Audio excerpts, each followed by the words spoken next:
अस्सलाम वालेकुम वरहमतुल्लाहि वबरकातुहू। रब्बि इश्रह ली सदरी वयस्सिर ली अमरी वाहलुल उक़दतम मिन लिसानी यफ़क़हू क़ौली।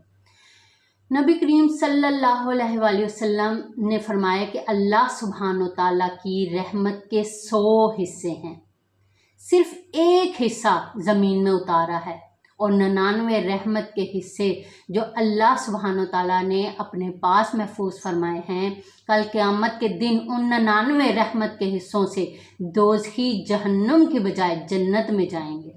सुभान अल्लाह। गुनहगार बख्शे जाएंगे इस रहमत के ज़रिए, ना कि अपने अमाल के ज़रिए, क्योंकि इंसान इस काबिल नहीं कि वो अल्लाह सुब्हान व तआला को राज़ी करते हुए अपनी सारी ज़िंदगी गुजारे। इसलिए जब भी दुआ मांगे उसकी रहमत के सदक़े से मांगे। अल्लाह सुब्हान व तआला ने कुरान पाक में फरमाया है, कायनात में ऐसी मखलूक है जो अल्लाह सुब्हान व तआला की तारीफ़ बयान करती है और इंसान जान ही नहीं सकता। ज़मीन का पत्ता पत्ता अल्लाह सुब्हान व तआला की तस्बीह बयान करता है। अल्लाह सुब्हान व तआला बेहतर जानने वाला है। तो हमें भी इंसानों को भी अल्लाह सुब्हान व तआला की तस्बीह सुबह शाम बयान करनी चाहिए। जब इंसान एक बार ये कह दे अल्हम्दुलिल्लाह, तो ये लफ्ज़ इतना पावरफुल है कि कल क़यामत के दिन मीज़ान को भर देगा। यानी इस एक अल्हम्दुलिल्लाह में इतना वज़न है कि मीज़ान का पलड़ा भारी हो जाएगा। तो इस बाबरकत महीने में हमने क्या करना है? हमने ज़िक्र अज़कार करने हैं और दुरूद शरीफ की बहुत ज़्यादा फजीलत है। एज़ ए मुस्लिम हम सब जानते हैं।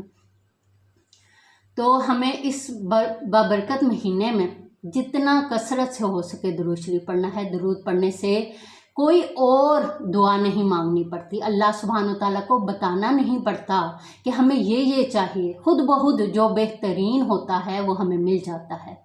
रास्ते साफ़ हो जाते हैं, दिली सुकून इंसान को नसीब हो जाता है, दर्जात बुलंद होते हैं और ख्वाब में नबी पाक सल्लल्लाहु अलैहि वसल्लम की ज़ियारत के चांसेस बढ़ जाते हैं।